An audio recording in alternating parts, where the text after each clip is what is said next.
கர்த்தருடைய நாமத்துக்கு ஸ்தோத்திரம் உண்டாவதாக. கண்களை மூடி நாம் ஜெபம் செய்வோம்.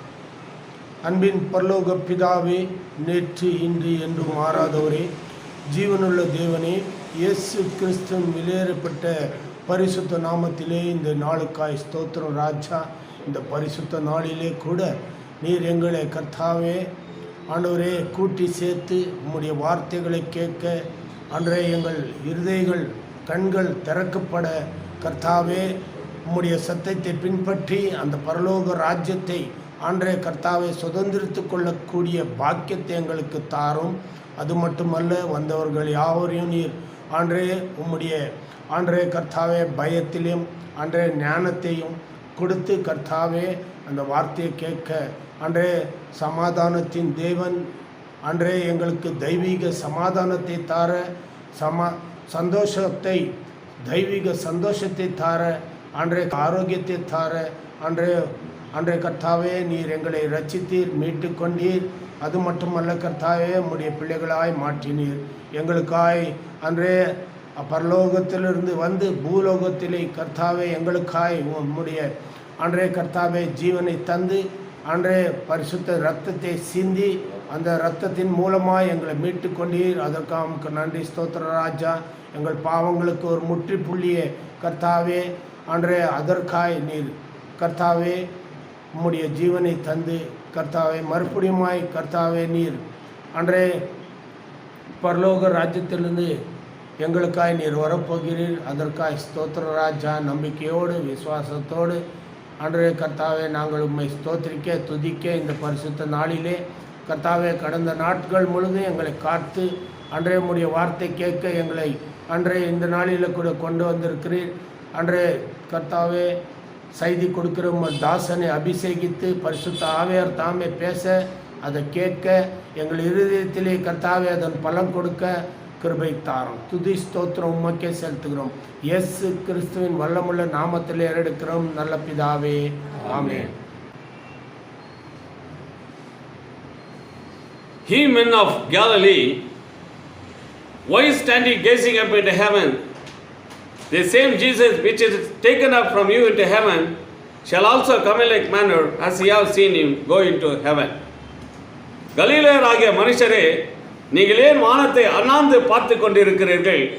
உங்களிடத்தில் இருந்த இயேசுவானவர் எப்படி உங்கள் கண்களுக்கு முன்பாக வானத்திற்கு எழுந்தள்ளி போனாரோ அப்படியே மறுபடியும் வருவார். Yes, my beloved young brothers and sisters in Christ, even you too, even I too, we are waiting for the second coming of Jesus Christ. கர்த்தராகிய இயேசுவின் நாமத்திலே உங்களை வாழ்த்துகிறேன். இந்த நாளிலே கூட உங்கள் மத்தியிலே இந்த தருணத்தை ஆண்டவர் தந்திருக்கிறார். உலகத்திலே ஆண்டவராக இயேசு கிறிஸ்து ஏன் இந்த பூமியில் வந்தார், அவர் ஏன் இந்த உலகத்திற்கு வர வேண்டும்? அநேகர்கள் என்ன செய்கிறாங்க அப்படின்னா, என்னமோ இயேசு வந்துட்டாரையா, இயேசு கல்வாரியிலே அடிக்கப்பட்டார் அப்படின்னு சொல்லி ரொம்ப சாதாரணமாக சொல்லுவாங்க. ஆனால் வேதம் என்ன சொல்லுகிறது, ஆண்டவர் என்ன சொல்கிறார் என்று பார்ப்போம். பூமியில் மனிதர்களை படைத்த போது ஆண்டவர் அவர்களை ஆணும் பெண்ணுமாக படைத்திருந்தார். அவர்களிடத்திலே ஆண்டவர் சொன்னார், என்ன சொன்னார் அப்படின்னு கேட்டாக்க, விலைக்கு வைத்திருந்த கனியை நீ புசிக்கும் நாளிலே சாகவே சாவா என்று ஆண்டவர் சொல்லியிருந்தார். அவர்கள் செய்த அந்த பாவத்தின் நிமித்தமாக, கீழ்ப்படியாமை நிமித்தமாக இந்த பூமியில் என்ன வந்தது? மரணம் வந்தது. அப்ப இந்த மரணம் வருகிறது என்றால் மரணத்தை கொண்டு வந்தது யாரு? தேவன் கொடுக்கவில்லை. இவர்கள் என்ன செய்தார்கள் என்றால், தேவனுடைய வார்த்தைக்கு கீழ்ப்படியாமல், தன்னுடைய தகப்பனுக்கு கீழ்ப்படியாத பிள்ளைகளாக, தன்னை படைத்த ஆண்டவருக்கு கீழ்ப்படியாத பிள்ளைகளாக, சர்வத்தையும் சிருஷ்டி படைத்து எல்லாவற்றையும் பண்ணி பூமியை படைத்து மனுமக்களுக்கு அந்த பூமியினுடைய அதிகாரத்தை கொடுத்த அந்த தெய்வத்தை அவர்கள் என்ன செய்கிறார்கள்? அவருடைய வார்த்தையை அங்கீகரிக்கவில்லை, கேட்கவில்லை. யாருடைய வார்த்தையை கேட்டாங்க? சாத்தானுடைய வார்த்தைகளை கேட்டார்கள். ஆனபடினாலே பூமியிலே என்ன வந்ததென்றால், பாவம், அவர்கள் செய்த பாவத்தின் நிமித்தமாக மரணத்தை இவர்கள் தான் கொண்டு வந்தார்கள் என்பதாக நாம் பார்க்கிறோம். மரணத்தை கொண்டு வந்தது யாரு? நம்மளுடைய தாய் தகப்பனாய் இருக்கக்கூடிய ஆதாமும் ஏவாள் மூலமாக வந்தது என்று நாம் பார்க்கிறோம். 1 கொரிந்தியருடைய புத்தகத்திலே 15வது அத்தியாயத்திலே 21, 22 வாசிகள். மனுஷன் மூலமாயே ಮರಣವು ಉಂಟಾದ ಕಾರಣ ಹಾ, ಮನುಷ್ಯನ ಮೂಲಕ ಸತ್ತವರಿಗೆ ಪುನರುತ್ಥಾನ ಉಂಟಾಗುವುದು. ಯಾವ ಪ್ರಕಾರ ಆದಾಮನ ಸಂಬಂಧದಿಂದ ಎಲ್ಲರೂ ಸಾಯುವರಾದರೂ ಅದೇ ಪ್ರಕಾರ ಕ್ರಿಸ್ತನ ಸಂಬಂಧದಿಂದ ಎಲ್ಲರೂ ಜೀವಿತರಾಗುವರು. ಆಮೆನ್. ಒಳ್ಳೆ ವಾಕ್ಯವನ್ನು ಈಗ ಹೇಳಿದ್ದಾರೆ ನೋಡಿ. ದೇವರು ಏನು ಹೇಳಿದಾರೋ ಅದನ್ನು ಏನ್ ಮಾಡಿಲ್ಲ, ಅವರನ್ನು ಹಿಂಬಾಲಿಸಿಲ್ಲ. ಆದ್ದರಿಂದ ಅವರಿಗೆ ಮರಣವನ್ನು ದೇವನು ಮರಣವನ್ನು ಕೊಟ್ಟಿದ್ದಾರೆ ಎಂಬುದಾಗಿ ನಾವು ಹೇಳ್ತೇವೆ.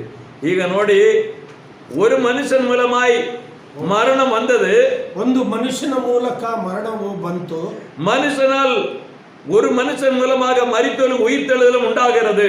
ಒಂದೇ ಮನುಷ್ಯನಿಂದ ಮತ್ತೆ ಪುನರುತ್ಥಾನವು ಉಂಟಾಯಿತು. ஒரே மனுஷன் செய்த பாவத்தின் நிமித்தமாக, ಒಂದು ಮನುಷ್ಯನು ಮಾಡಿದ ಪಾಪಕ್ಕಾಗಿ பூமியிலே பாவம் மரணம் ஆಳ್கொண்டதாய் நாம் பார்க்கிறோம். ಈ ಭೂಮಿಯನ್ನು ಪಾಪವು ಆಳ್ಗೆ ಮಾಡಿತೆಂದು ನಾವು ನೋಡುತ್ತಿದ್ದೇವೆ. அப்படி ஒரே மனுஷன் மூலமாக எவர்களுக்கு என்ன இருக்கிறது என்று பார்க்கப்பட்ட போது உயிர்த்தெழுதல் உண்டாகிறது. ಒಂದೇ ಮನುಷ್ಯನಿಂದ ಉಂಟಾದ ಆ ಪಾಪದಿಂದ ಮತ್ತೆ ಪುನರುತ್ಥಾನವು ಕರ್ತನು ಕೊಟ್ಟಿದ್ದಾನೆ ಎಂಬುದನ್ನು ನಾವು ನೋಡುತ್ತಿದ್ದೇವೆ. அல்லேலூயா, அல்லேலூயா, அல்லேலூயா. 45வது வசனத்தை நாம் வாசிக்கிறோம். அந்தபடியே முந்தின மனுஷனாகிய ஆதாம் ஜீவாத்மாவானான் என்று எழுதியிருக்கிறது. பிந்தின ஆதாம் உயிர்ப்பிக்கிற ஆவியானவர் பார்க்கிறார். ಮುಂದಿನ ಮನುಷ್ಯನ್ ಮಣ್ಣಾರೇ ಉಂಟಾದ ಮನುಷ್ಯ. ಮೊದಲನೇ ಮನುಷ್ಯನಾದ ಆದಾಮನು ಬದುಕುವ ಪ್ರಾಣಿ ಆದುದೆಂದು ಮಣ್ಣಿನಿಂದನೇ ಅವನು ಉಂಟು ಮಾಡಿದನೆಂದು ನಾವು ನೋಡುತ್ತೇವೆ. அவர்களுக்கு ஆண்டவர் ஜீவ சுவாசத்தை கொடுத்து ಆ ಮನುಷ್ಯನಿಗೆ ಆದಾಮಿಗೆ ಜೀವ ಶ್ವಾಸವನ್ನು ದೇವರು ಕೊಟ್ಟಾನೆಂದು ನೋಡುತ್ತೇವೆ. ಅವರು ಜೀವ ಆತ್ಮವಾನಾನ್ ಎಂದು எழுதப்பட்டிருக்கிறது. ಅವನು ದೇವರು ಕೊಟ್ಟ ಜೀವ ಶ್ವಾಸದಿಂದ ಜೀವಾತ್ಮನ ಪ್ರಾಣ ಉಂಟಾಯ್ತೆಂದು ನಾವು ನೋಡ್ತೇವೆ. ಮುಂದಿನ ಮನುಷ್ಯನ್ ಮುಂದಿರುವ ಮನುಷ್ಯನು ಆದಾಮು ಮಣ್ಣಾನವನ್.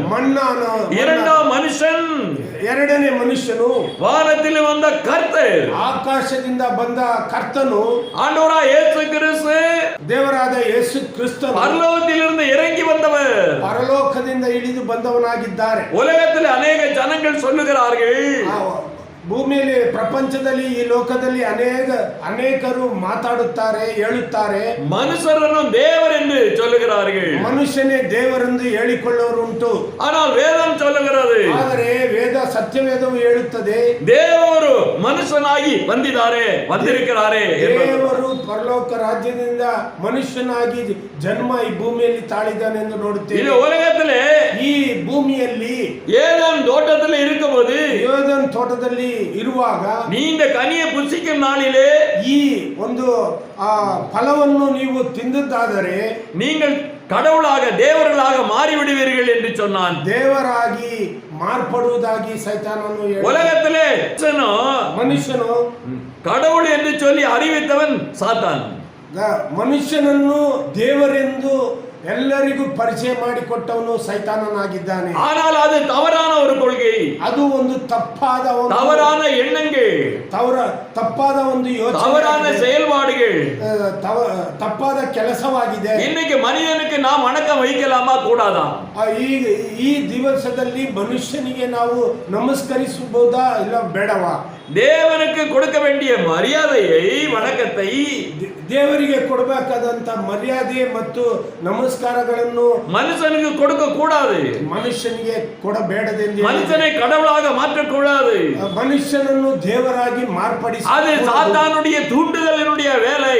ಅದು ಸಾತಾನು ಚುಚ್ಚುವಂತ ಒಂದು ಚುಚ್ಚು ಮಾತಾಗಿದೆ. சைத்தான் கொடுக்கக்கூடிய ஆலோசனை, ಅದು ಸೈತಾನನು ನಮಗೆ ಆಲೋಚನೆ.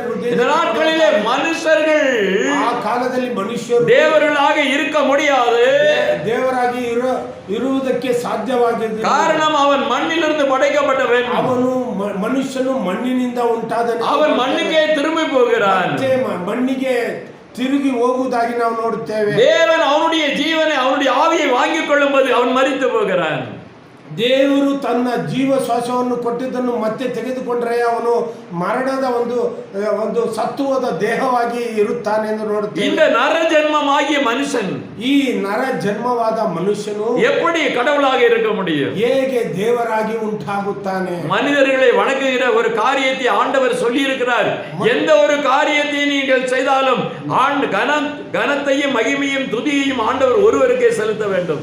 ಮನುಷ್ಯನು ದೇವರೆಂದು ಪೂಜಿಸಲ್ಪಡುವುದಲ್ಲ ಮಾತ್ರ, ಆದರೆ ದೇವರಿಗೆ ಕೊಡುವ ಮಹಿಮೆ ಮರ್ಯಾದೆ, ಆದರೆ ಆರಾಧನೆಗಳು ಸ್ತೋತ್ರಗಳು ನಿಮ್ಮನ್ನು ಉಂಟು ಮಾಡಿದ ಕರ್ತನಾದ ಯೇಸು ಕ್ರಿಸ್ತನಿಗೆ ಆಗಬೇಕೆಂದು ಹೇಳಿದ್ದಾರೆ.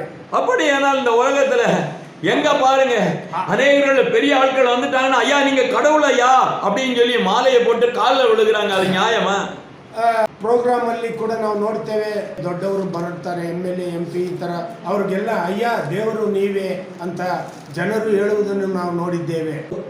ಒಳ್ಳೆಯದೆಂದು ನಾವು ನೋಡಲಾಗುವುದಿಲ್ಲ. இது ஒரு சாபமான ஒரு காரியம். ಇದು ಒಂದು ಶಾಪಗ್ರಸ್ತವಾದ ಕಾರ್ಯ. ಮನಿದನೇ ಪ್ರಿಯಪಡಿಸலாம், ಘನಪಡಿಸலாம், ಮನುಷ್ಯನನ್ನು ಒಳ್ಳೆ ಸಂತೋಷ ಪಡಿಸಬಹುದು, கனப்படுத்தலாம். வெளிப்பாடு புத்தகம் 19 அத்தியாயம் 10வது வசனத்திலே நாம் வாசிக்கிறோம். 19ನೇ ಅಧ್ಯಾಯ 10ನೇ ವಚನ. 19ನೇ ಅಧ್ಯಾಯ ಪ್ರಕಟಣೆ 19ನೇ ಅಧ್ಯಾಯ 10ನೇ ವಚನ. 10ನೇ ವಚನವನ್ನು ನಾವು ಓದುವ. அப்பொழுது அவனை வணங்கும்படி அவன் பாதத்திலே விழுந்து அவன் என்னை நோக்கி இப்படி செய்யாதபடிக்கு பார், உன்னோடும் இயேசுவை குறித்து சாட்சியிட்ட உன் சகோதரனுடன் கூட நானும் ஒரு ஊழியக்காரன், தேவனை தொழுது கொள்ள வேண்டும். என்ன தேவதூதனுடைய காலில் போய் யோவான் விழுந்து வணங்கும்படியாக போகும்போது இது செய்யாதே, ಎಚ್ಚರಿಕೆಯಾ. ಆಗ ನಾನು ಅವನಿಗೆ ನಮಸ್ಕಾರ ಮಾಡಬೇಕೆಂದು ಅವನ ಪಾದಗಳ ಮುಂದೆ ಬೀಳಲು ಅವನು ஒரு எச்சரிக்கை கொடுக்கிறான். ಅವರು ಒಂದು ಎಚ್ಚರಿಕೆ ಮಾಡುವುದನ್ನು ನಾವು ನೋಡುತ್ತೇವೆ. ನಾನು ಉನ್ನೆ போல ஒரு ஊழியக்காரன், ನಾನು ಒಬ್ಬ ನಿಮ್ಮಂತೆ ದೇವದಾಸನಾಗಿದ್ದೇನೆ, ನಾನು ಸಾಕ್ಷಿ ಕೊಡುತ್ತೇನೆ, ನಾನು ಸಾಕ್ಷಿಯನ್ನು ಹೇಳುತ್ತೇನೆ, ನೀನು ಸಾಕ್ಷಿ ಕೊಡುತ್ತೀರಾಯ್, ನೀವು ಸಾಕ್ಷಿಯನ್ನು ಕೊಡುತ್ತೀರಿ. ನಾನು ஒரு ಸಹೋದರನು ಕೂಡ, ನಾನು ಒಂದು ಸಹೋದರನ ಜೊತೆಯಲ್ಲಿ ஒரு ஊழியக்காரன், ಒಬ್ಬ ದೇವದಾಸನಾಗಿದ್ದೇನೆ. ನೀನು ದೇವನೇ ತೊಳೆದುಕೊಳ್ಳ வேண்டும், ನೀವು ದೇವರನ್ನು ಮಹಿಮೆ ಪಡಿಸಬೇಕು, ಆರಾಧಿಸಬೇಕು. தேவனே வணக்கத்திற்குரியவர், அவரೇ ಘನತೆக்குரியவர், அவரೇ ಮಹಿಮೆக்குரியவர். ನಮ್ಮ ಕರ್ತನಾದ ಯೇಸು ಕ್ರಿಸ್ತನೇ ದೇವರಾದವನು, ಅವರನ್ನೇ ಘನಪಡಿಸುವುದು ಎಂದು ಹೇಳುತ್ತದೆ. இன்னைக்கு நீங்க எப்படியெல்லாம் இன்னைக்கு பாத்தீங்கன்னா கத்தோலிக்க மார்க்கத்திலே தேவ தூதர்களுடைய வழிபாடுகளை வைத்திருக்கிறார். ಈಗ ನೀವು ನೋಡಿದ್ರೆ ಕ್ಯಾಥೋಲಿಕ್ ಮತದಲ್ಲಿ ದೇವ ತೂದರುಗಳನ್ನು ಆರಾಧಿಸುವಂತ ಒಂದು ಇಟ್ಟುಕೊಂಡಿದ್ದಾರೆ. மிகாயேல் தூதன் மைக்கேல் தூதரை அவர்களை சிலை வைத்து வணங்குகிறார்கள். ಮೈಕೇಲ್ ಎಂಬ ದೇವ ದೂತನನ್ನು ಅವರು ಘನಪಡಿಸುವುದಾಗಿ ನಾವು ನೋಡುತ್ತೇವೆ. ಗಾಬ್ರಿಯೇಲ್ தூதனை ಘನಪಡಿಸಿ ಅವரை ಆರಾಧನೆ பண்ணுகிறார்கள். ಗಾಬ್ರಿಯೇಲ್ ಎಂಬ ದೇವದೂತನನ್ನು ಅವರು ಪೂಜಿಸುವಂತದ್ದನ್ನು ನೋಡುತ್ತಿದ್ದೇವೆ.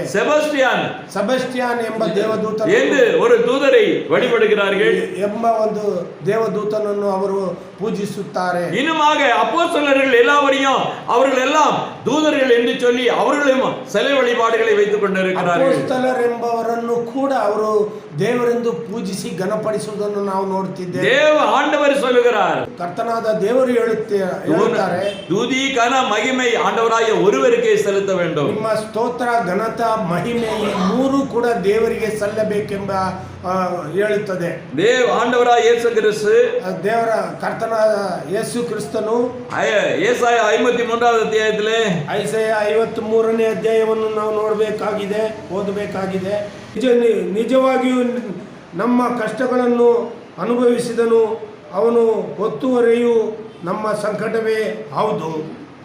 நம்மளுடைய பாடுகளை ನಾವಾದರೂ ಅವನು ದೇವರಿಂದ ಬಾಧಿತನು, ಪೆಟ್ಟು ತಿಂದವನು, ಕುಗ್ಗಿಸಲ್ಪಟ್ಟವನು ಎಂದು ಭಾವಿಸಿಕೊಂಡೆವು. ஆண்டவராகிய இயேசு கிறிஸ்து இந்த பூமியிலே மனுஷனாக அவதரித்த பின்பு நம்மளுடைய துக்கங்களை சுமந்தார். தேவனால் அடிக்கப்பட்டு வாதிக்கப்பட்டவர் என்று சிறுமைப்பட்டவர் என்று நாம் எண்ணி இருக்கிறோம். ಕರ್ತನಾದ ಯೇಸು ಕ್ರಿಸ್ತನು ಈ ಭೂಮಿಗೆ ಬಂದು ಒಡೆಯಲ್ಪಟ್ಟು ಜಜ್ಜಲ್ಪಟ್ಟು ಆ ಬಾಧೆಗಳನ್ನು ಅನುಭವಿಸಿದ ಎಂದು ನಾವು ಈ ವೇದವಾಕ್ಯದಲ್ಲಿ ಓದುತ್ತೇವೆ. ஆனால் இங்கே வேதத்திலே சொல்லப்பட்டிருக்கிறது, ಆದರೆ ಈ ವೇದವಾಕ್ಯದಲ್ಲಿ ஏசாயா 53:10 வாசிக்கப்படும் போது 10ನೇ ವಚನವನ್ನು ಓದುವಾಗ கர்த்தரோ அவரை நொறுக்க சித்தமுள்ளவராகி அவரை பாடுகளுக்கு உட்படுத்தினார்.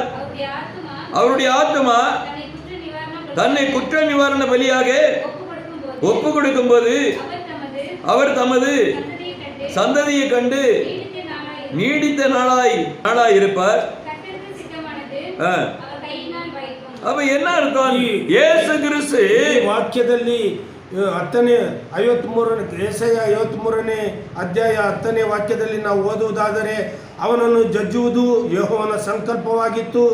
ಆತನು ಅವನನ್ನು ವ್ಯಾಧಿಯಿಂದ ಬಾಧಿಸಿ ಹೀಗೆಂದುಕೊಂಡನು, ಇವನು ತನ್ನ ಆತ್ಮವನ್ನು ಪ್ರಾಯಶ್ಚಿತ್ತ ಯಜ್ಞಕ್ಕಾಗಿ ಒಪ್ಪಿಸಿದ ಮೇಲೆ ತನ್ನ ಸಂತಾನವನ್ನು ನೋಡುವನು, ಚಿರಂಜೀವಿಯಾಗುವನು ಎಂದು ಹೇಳಲ್ಪಟ್ಟಿದೆ.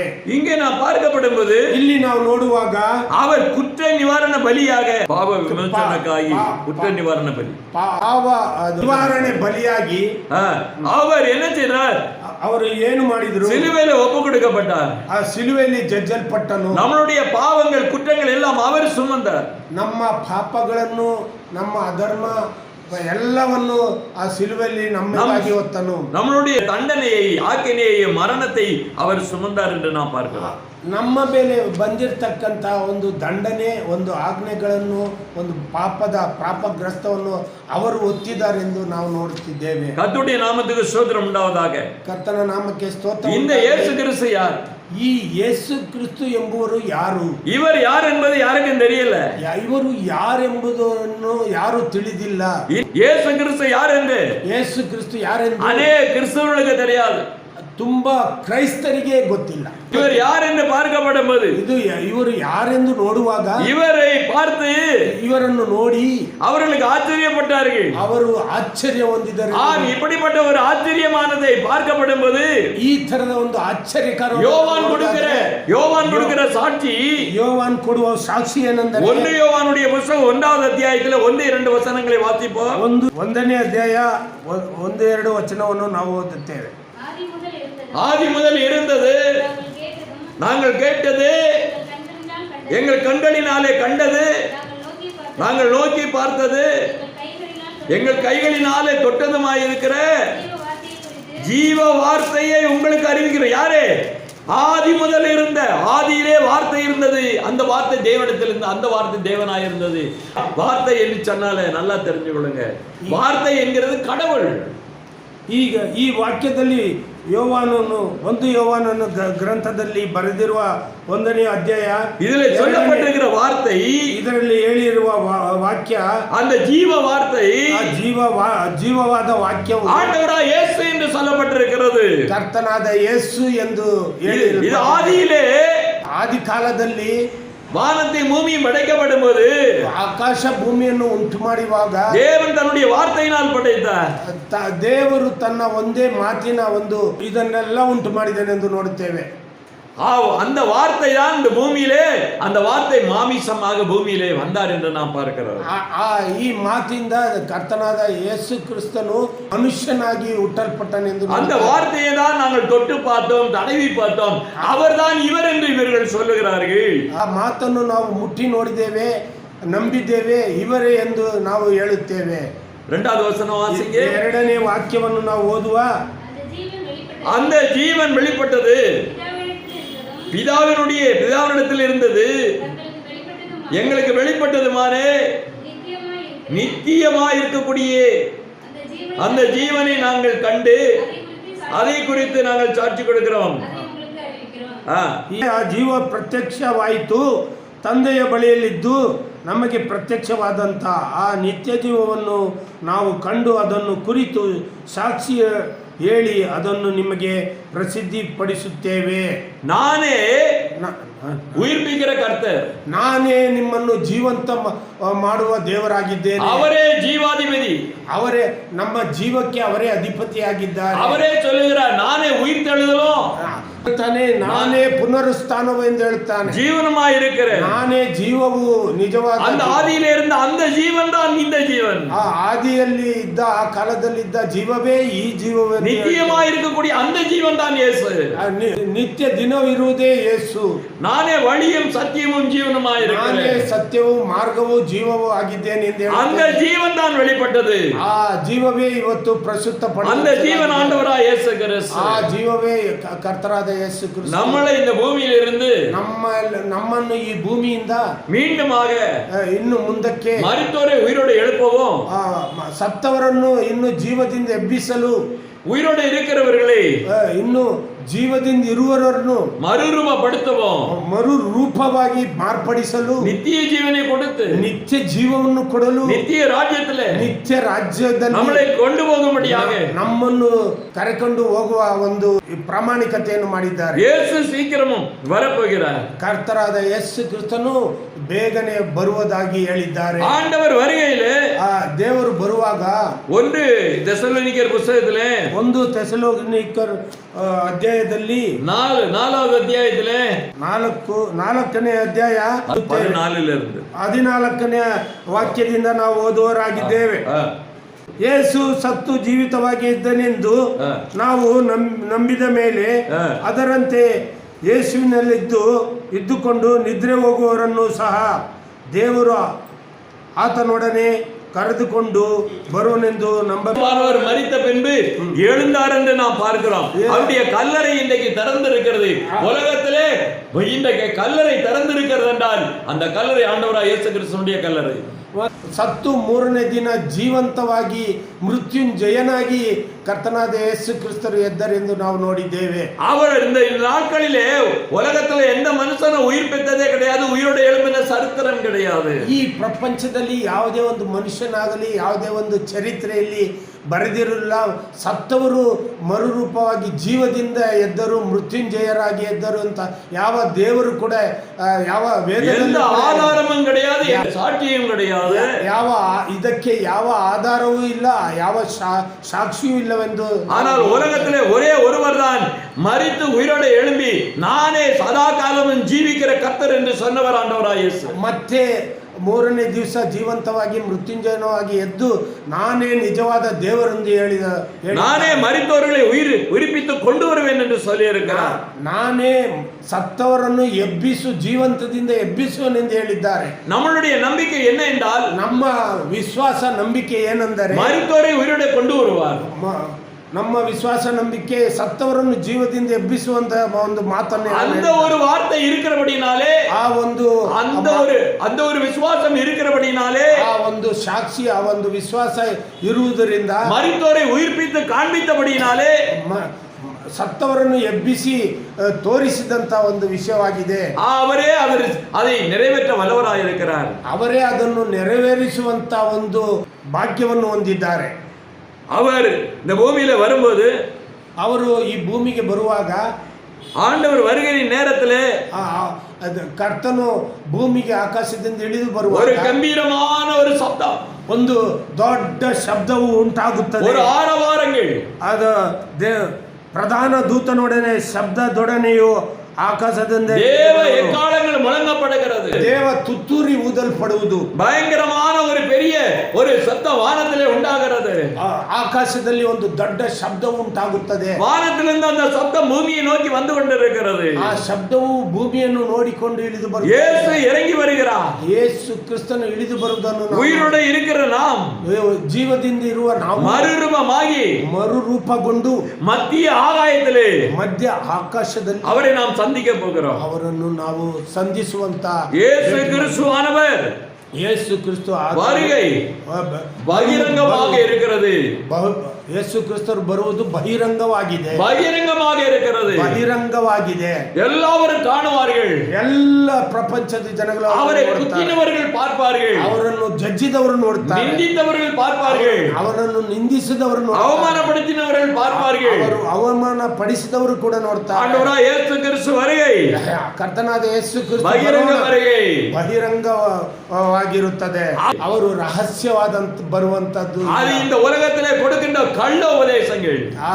ಈ ಪ್ರಪಂಚದಲ್ಲಿ ಕೆಲವರು ಕಳ್ಳ ಉಪದೇಶವನ್ನು ಮಾಡುತ್ತಿದ್ದಾರೆ. இன்னைக்கு பூமி எல்லாம் பார்த்தா கள்ள உபதேசங்கள் இதைத்தான் சொல்லுகிறார்கள். ಈ ಪ್ರಪಂಚ ಈ ಲೋಕ ಪೂರ್ತಿ ನೋಡಿದರೆ ಎಲ್ಲ ಜನರು ಕಳ್ಳ ಉಪದೇಶವನ್ನು ಮಾಡುವುದನ್ನು ನೋಡುತ್ತಿದ್ದಾರೆ. அந்தி கிறிஸ்துனுடைய உபதேசங்கள் ಕ್ರೈಸ್ತರು ನಾವು ನೋಡ್ತಾ ಇದ್ದೇವೆ. அந்த கள்ள போதகர்கள் சொல்லுகிறார்கள் ரகசிய வருகை என்று சொல்லுகிறார்கள். ಕೆಲವು ಬೋಧಕರು ಹೇಳುತ್ತಿದ್ದಾರೆ ಇದು ಅವರು ಯೇಸು ಕ್ರಿಸ್ತು ಬರೋಣ ರಹಸ್ಯವಾಗಿದೆ ಎಂದು ಹೇಳುತ್ತಾರೆ. எல்லாம் சொல்லுகிறது எல்லாம் ಹೇಳುವುದೆಲ್ಲ அது சாத்தானுடைய உபதேசம். ಒಂದು ಸಾತಾನಿನ ಉಪದೇಶವಾಗಿದೆ. ஏனென்று பார்க்கப்படும்போது ಏಕೆ ಎಂದು ನೋಡುವುದಾದ್ರೆ வசனம் சொல்லுகிறது, ವಾಕ್ಯವು ಹೇಳುತ್ತದೆ, அது சொஸ்தವಾಗಿ ನಿಜವಾಗಿ உண்மையாக சொல்லிக் கொண்டிருக்கிறது. ಸ್ಪಷ್ಟವಾಗಿ ನಿಜವಾಗಿ ಸತ್ಯವಾಗಿ ಹೇಳುವಂತ ஆண்டவர் சொல்லுகிறார் மத்தேயு 24வது அத்தியாயத்திலே ಕರ್ತನು ಹೇಳುತ್ತಾನೆ ಮತ್ತೇಯು 24ರಲ್ಲಿ 23வது வசனம் 23ನೇ ವಾಕ್ಯವನ್ನು வாசியுங்கள். 24 23 வாசிங்க. 24 23ನೇ ವಾಕ್ಯವನ್ನು ನಾವು ಓದುತ್ತೇವೆ. 23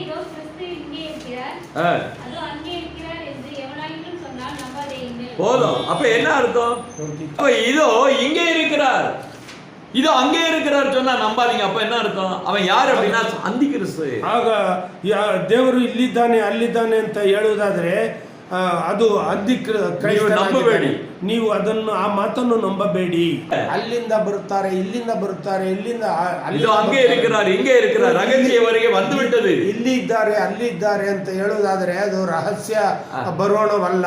ಅದು ಆಂಡவர் சொல்கிறார் நம்பாத, ನಂಬಬೇಡಿ. ಕರ್ತನು ಹೇಳುತ್ತಾನೆ ரகசிய வருகை என்கிற ஒரு காரியம் வேதத்திலே இல்லை, அவர் பகிரங்கமாகவே வருகிறார். ರಹಸ್ಯ ಬರೋಣ ಈ ವೇದ ಸತ್ಯ ವೇದದಲ್ಲಿ ಇಲ್ಲ ಎಂಬ ಮಾತನ್ನು ನಿಜವಾಗಿ ಹೇಳುತ್ತೇವೆ. இதோ அங்கே இருக்கிறார் இங்கே இருக்கிறார் என்று சொல்லுகிற ரகசிய வருகை என்று சொல்லுகிற அவர்கள் ಈಗ ದೇವರು ಅಲ್ಲಿದ್ದಾನೆ ಇಲ್ಲಿದ್ದಾನೆ ಇಲ್ಲಿಂದ ಬರ್ತಾರೆ ಅಲ್ಲಿಂದ ಬರ್ತಾರೆ ಎಂಬ ರಹಸ್ಯವಾದ ಬರೋಣವನ್ನು ಹೇಳುವುದಾದರೆ அந்த அந்தி கிறிஸ்து, ಅಂದಿ ಕ್ರೈಸ್ತನು, அந்த கள்ள கிறிஸ்து, ಕಳ್ಳ ಕ್ರೈಸ್ತನು, அந்த கள்ள தீர்க்கதரிசி, ಕಳ್ಳ ತೀರ್ಕದರ್ಶಿಯು ஜனங்களை வஞ்சிப்பான், ಜನರನ್ನು ಮೋಸಗೊಳಿಸುವಂತದ್ದಾಗಿ பெரிய அடையாளங்களையும் அற்புதங்களையும் செய்து ದೊಡ್ಡ ಸೂಚಕ ಕಾರ್ಯಗಳನ್ನು நானே கிறிஸ்து என்று சொல்லுவான், ನಾನೇ ದೇವರೆಂದು ಹೇಳಿಕೊಳ್ಳುತ್ತಾನೆ, ஜனங்களை வஞ்சிப்பான்.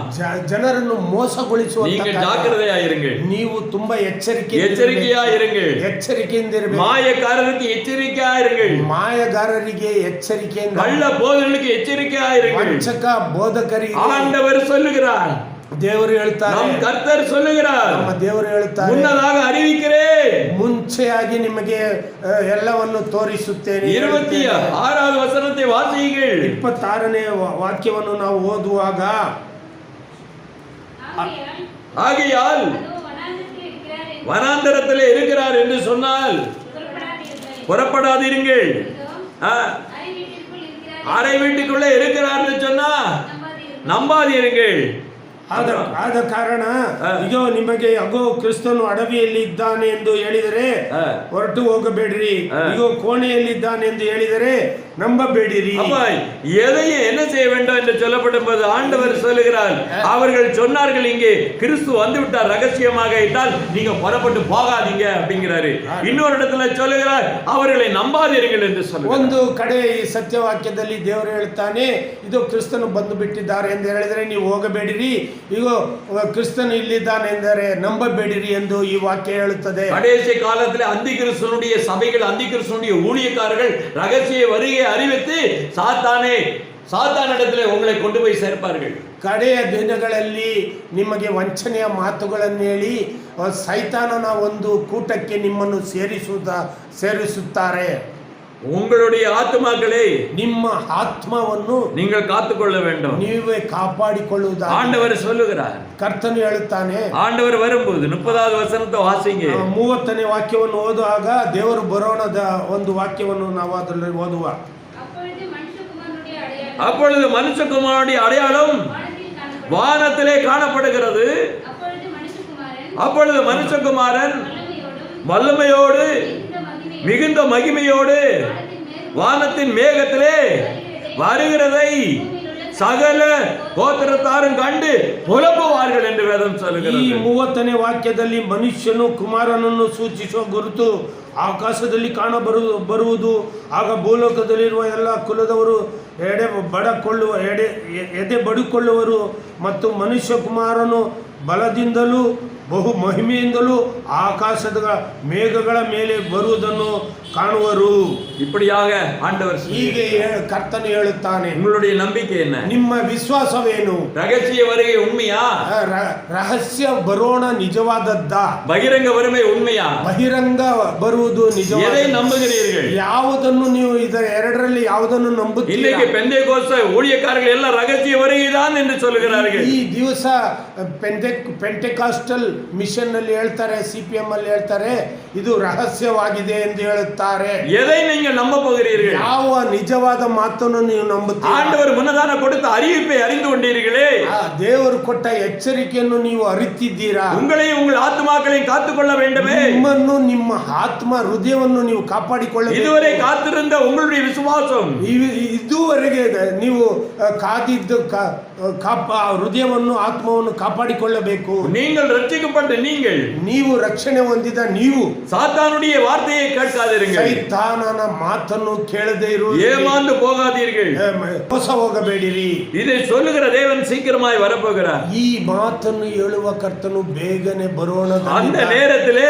ಆ ಸಮಯದಲ್ಲಿ நோவா காலத்தில் நடந்தது போல ನೋಹ ಕಾಲದಲ್ಲಿ ನಡೆದ மனுஷகுமாரன் காலத்திலும் நடக்கும்.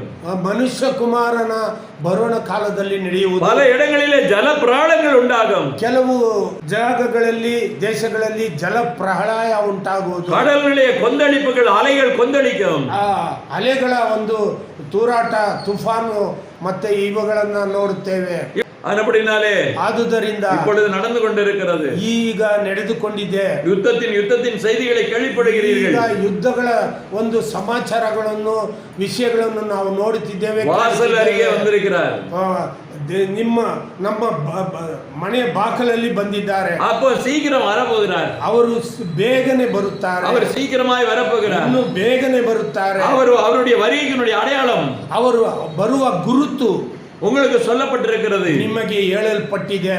நானே கிறிஸ்து என்று எவனால் சொன்னால், ನಾನೇ ಕ್ರೈಸ್ತನು, ಕ್ರಿಸ್ತು ದೇವರು ಎಂದು ಹೇಳಿದರೆ உங்களை வஞ்சியாதபடி எச்சரிக்கையா இருங்க. ನಿಮ್ಮನ್ನು ನೀವು ಮೋಸಗೊಳಿಸದೆ ನೋಡಿಕೊಳ್ಳಿರಿ. இந்த நேரத்திலே ಈ ಸಮಯದಲ್ಲಿ ஒரு எச்சரிப்பின் தூதை கொடுக்கிறார். ಒಂದು ಎಚ್ಚರಿಕೆ ದೇವದೂತನ್ನು ಕಳಿಸುತ್ತಾರೆ. தேவனுடைய ராஜ்யத்திற்கு போக வேண்டுமானால், ದೇವನ ರಾಜ್ಯ ಪರಲೋಕ ರಾಜ್ಯಕ್ಕೆ ಹೋಗಬೇಕೆಂಬುದಿದ್ದರೆ நாம் முதலாவதாக ஆவியினாலே பிறக்க வேண்டும். ಅಲ್ಲಿಗೆ ಆ ರಾಜ್ಯಕ್ಕೆ ಪರಲೋಕ ರಾಜ್ಯಕ್ಕೆ ಹೋಗುವುದಾದರೆ ಪರಿಶುದ್ಧಾತ್ಮನಿಂದ ನಾವು ಹುಟ್ಟಬೇಕು. ஆவியினால் பிறக்காதவர்களுக்கு தேவனுடைய ராஜ்யம் இல்லை. ಪರಿಶುದ್ಧಾತ್ಮನಿಂದ ಹುಟ್ಟದಿದ್ದರೆ ದೇವರ ರಾಜ್ಯದಲ್ಲಿ ಭಾಗವಿಲ್ಲ. ஆவியிலே எளிமை இருக்கிறவர்கள், ಆವಿಯಲ್ಲಿ ತುಂಬಿರೋದು, ಪರಿಶುದ್ಧಾತ್ಮದಲ್ಲಿ ತುಂಬಿರುವಂತವರು, தேவರ ராஜ்யம் அவர்களுடையது. ದೇವರ ರಾಜ್ಯವು ಅಂತವರದೇ. ಭೂಮಿಯಲ್ಲಿ ஆண்டவர் கொடுத்த வார்த்தைகள், ದೇವರು ಕೊಟ್ಟ ವಾಕ್ಯಗಳು, வாக்குத்தத்தங்கள், ವಾಗ್ದಾನಗಳು, நீங்கள் சுதந்திரமாக, ನೀವು ಸ್ವತಂತ್ರವಾಗಿರಿ, எப்பொழுதும் ಯಾವಾಗಲೂ அவருடைய சமூகத்திலே, ಅವರ ಸಮೂಹದಲ್ಲಿ, ஜெபத்திலே நிரம்பி இருந்தால், ಯಾರು ಜಪದಲ್ಲಿ ಪ್ರಾರ್ಥನೆಯಲ್ಲಿ ಇರುತ್ತಾರೆ அவரை கர்த்தர் அழைக்கிறார். ಅವರನ್ನು ದೇವರು ಕರೆಯುತ್ತಾರೆ. ஜெபம் பண்ண எப்பொழுதும் விழித்திருங்கள். ಯಾವಾಗಲೂ ನೀವು ಎಚ್ಚರಿಕೆಯಿಂದ ಪ್ರಾರ್ಥನೆಯನ್ನು ಮಾಡಿ. ಶರೀರವನ್ನು ಬಲಹೀನವಾಗಿರುತ್ತದೆ, ಒಂದು ಬಲಹೀನವಾದ ಮಾಂಸವು ಮಾಂಸವು ಬಲಹೀನವಾಗಿದೆ, ಆವಿ ಉತ್ಸಾಹವಾಗಿರುತ್ತದೆ. ನಮ್ಮ ಪರಿಶುದ್ಧಾತ್ಮ ಆತ್ಮ ಅದು ಎಚ್ಚರಿಕೆಯಿಂದ ಇರಬೇಕು. ಆದುದರಿಂದ நீங்கள் ஆவியினாலே, ನೀವು ಪರಿಶುದ್ಧಾತ್ಮನಿಂದ நிரம்புங்கள், ನೀವು ತುಂಬಿರಬೇಕು. ஆவியிலே அனலாயிருங்கள், ಆವಿಯಲ್ಲಿ ಅಭಿಯಂತಿರಿ. தேவனுடைய ராஜ்யத்தை சுதந்தரித்துக் கொள்ளுங்கள். ದೇವರ ರಾಜ್ಯವನ್ನು ನೀವು ಸ್ವತಂತ್ರವಾಗಿ. இதோ கர்த்தர் வரப்போகிறார். இதோ ದೇವರು ಬೇಗನೆ ಬರುತ್ತಾರೆ. கர்த்தர் உங்களை ஆசீர்வதிப்பார். ದೇವರು ನಿಮ್ಮನ್ನು ಆಶೀರ್ವದಿಸುತ್ತಾರೆ. ஆமென். ஆமென். இந்த நாளிலே ஒரு அருமையான சத்தியத்தை போதகரையா மூலமாக நாம் கேட்டோம். கண்டிப்பாக இயேசு கிறிஸ்து வெகு சீக்கிரமாய் வரப்போகிறார். எல்லாருடைய கண்களும் அவரை பார்க்க போகிறது.